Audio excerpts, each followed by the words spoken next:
Paul, thanks for your time. Welcome to the Media Centre. Thank you. So your first Ryder Cup in 10 years, and you made the decision earlier this year to rejoin the European Tour and stake your claim in joining this Ryder Cup side. What's it like finally being here at the Golf National? Amazing. I made a decision almost 2 years ago. So to be sitting here now is very satisfying, very enjoyable. It was obviously the goal to make that team, but then it's now the goal is to win points, which I believe I can do. And I'm super excited for this week. I mean, to finally be here, I've seen all the images of what it was going to be like, that first tee, and to get a taste of it the last couple of days. Can't wait for tomorrow. And what's it like pulling on that jersey again and being back in the team room? It's very special. Yeah, it takes me. I think I've got more of an appreciation this time round. I've taken note this week and tried to be really pay attention to how special this is to be wearing this and to be standing alongside my teammates and captain, vice captains, and everybody that supports us. Very proud and honoured to be donning the blue and gold, blue and yellow. We'll open up some questions. We'll start on mic 4. Ewan?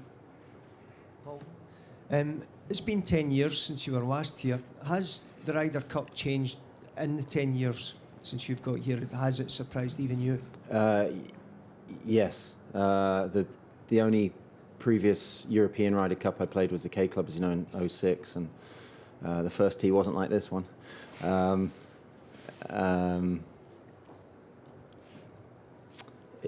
think just bigger scale.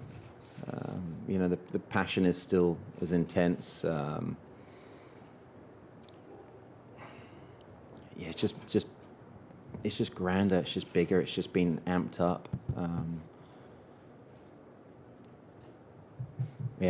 I mean, I'll let you know. Ask me the same question again on Sunday, because so far we've just, we haven't had the full experience yet. Do you think, will the nerves be amped up as well? Do you think you'll feel the nerves more than ever because it feels that bit bigger?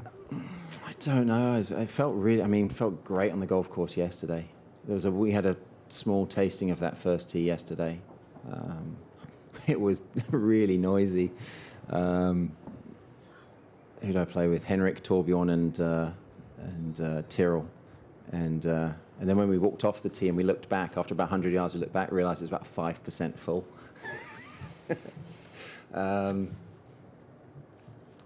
The noise would be a good thing. I mean, it's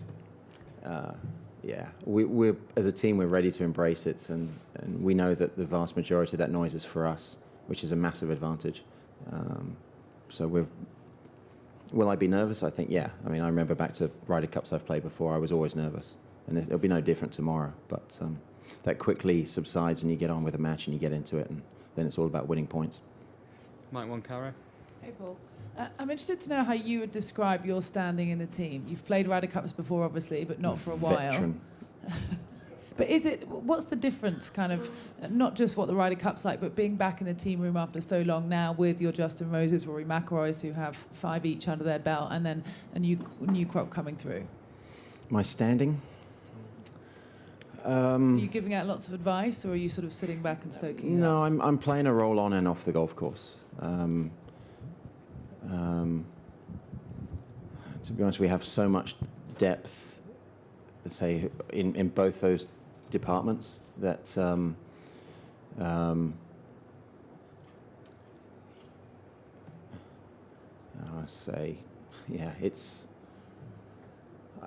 doing my bit. Our guys are so good that, and our captain is so on top of things that not a lot needs to be done currently. It's all about getting ready for tomorrow. I feel our rookies don't behave and look like rookies. They're already incredibly accomplished. Our veterans, guys who, like you've just mentioned, who have played 5 or more Ryder Cups, they know what they're doing. And you've got multiple guys in the team room who say, I'm not the most experienced guy in the team room, even though I'm not the oldest actually. So maybe I'm not a veteran yet, but I'm in a good position. I've got the attributes, I've got the tools to help guys and I've got the tools and the attributes to play a different role with other team members. Go far right, Paul. Mike 3. Paul, when you say you're taking notes, is that like a personal diary you're making of this week, or what's you thinking? Yeah, I don't have a diary, but just standing back and making sure I absorb this. You know, Ryder Cups in the past have gone so quickly, I just want to make sure I remember this. You know, this at 41. You know, I don't know how many opportunities I'm going to get to play another European-based Ryder Cup. So I don't want this to be my last European-based Ryder Cup, but, you know, plain and simple, at 41, it's got a chance that it is. So I just want to make sure I pay attention to it and enjoy it, deliver points, play my heart out, but appreciate what's going on at the same time. Very back, Mike 4. So, aside from delivering points, do you feel as if you've got maybe a point to prove? Are you more determined this time around because it's been 10 years? No point to prove. No, I'm just here to play the golf I'm capable of, and see what that produces.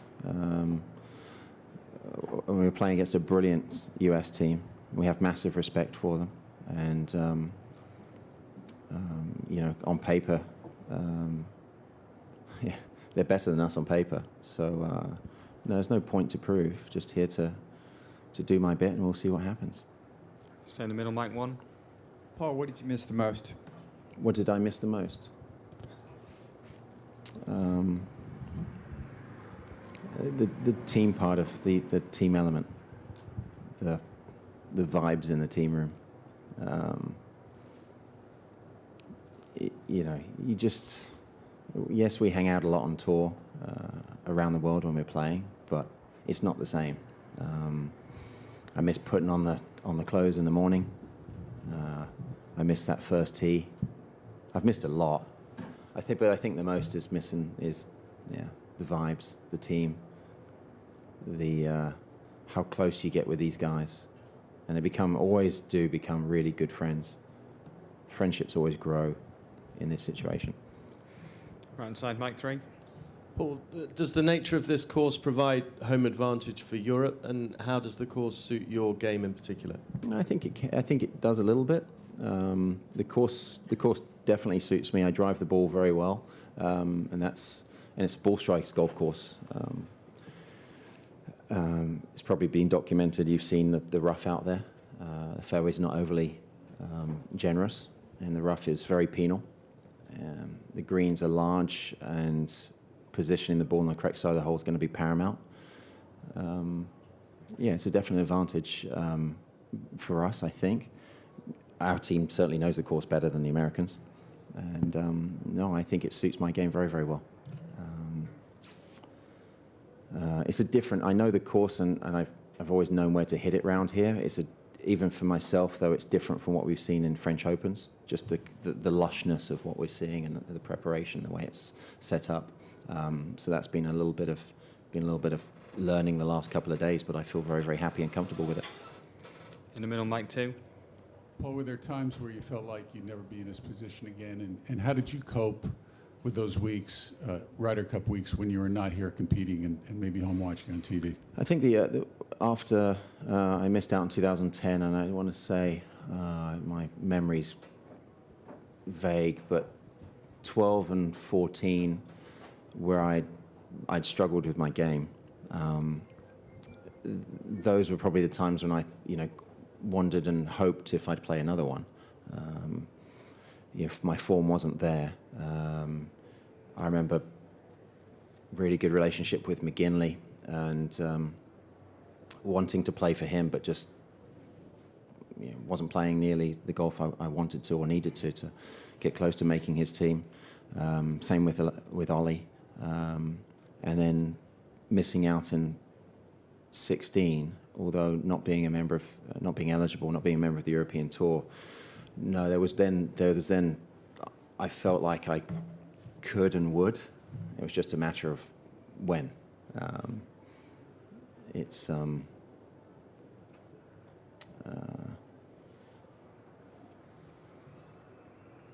Sorry, I can't remember first part of your question. I've just thrown my mind back, Tim. Oh, how did I cope?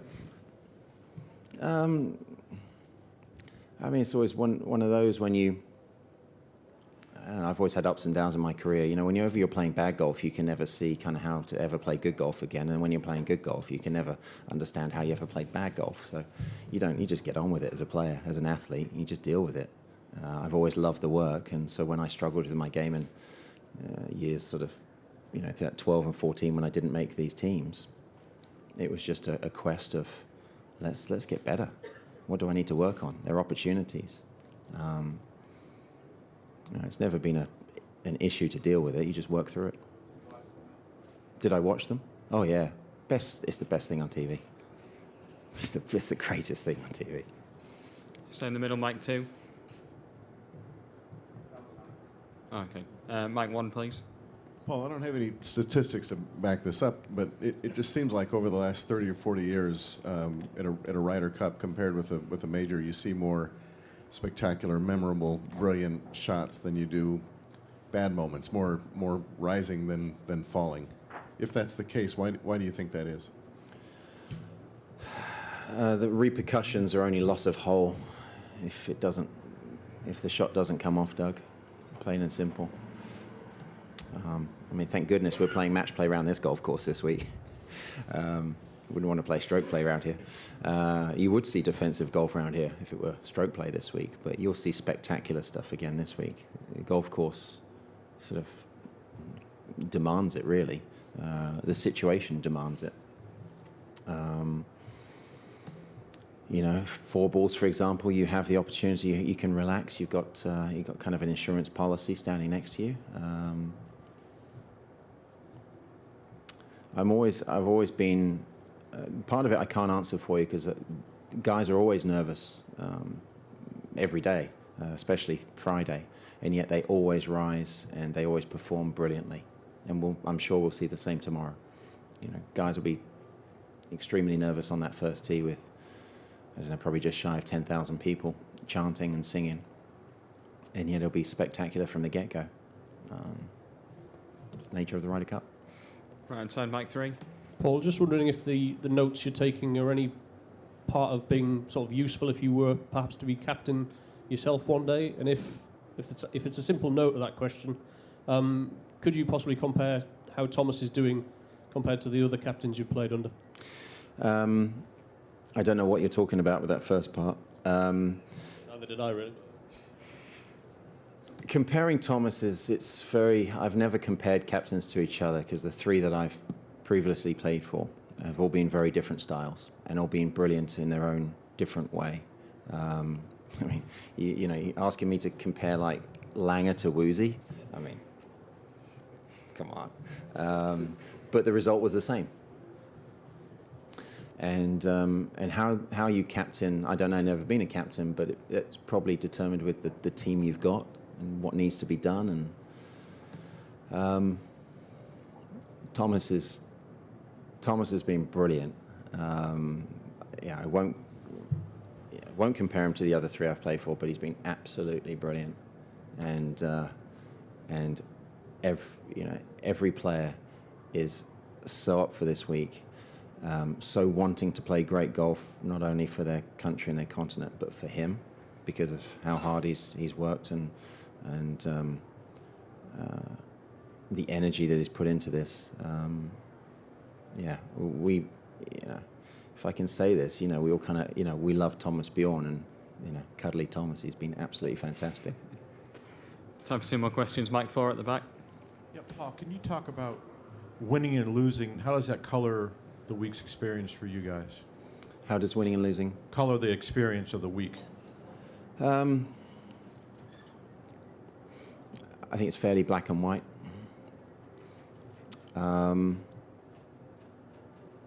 It's why we're here, is to win. So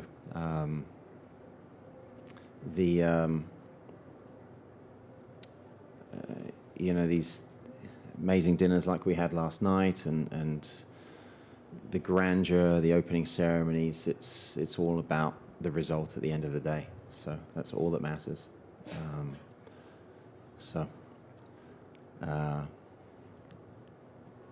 Yeah.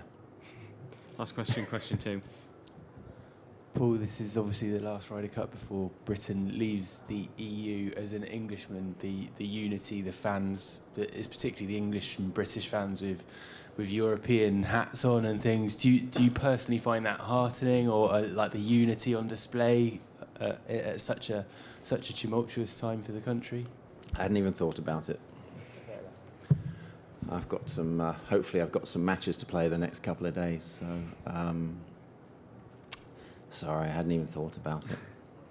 Good to know you focused on the golf, Paul. Yeah. Thanks a lot for your time. Done? Yeah.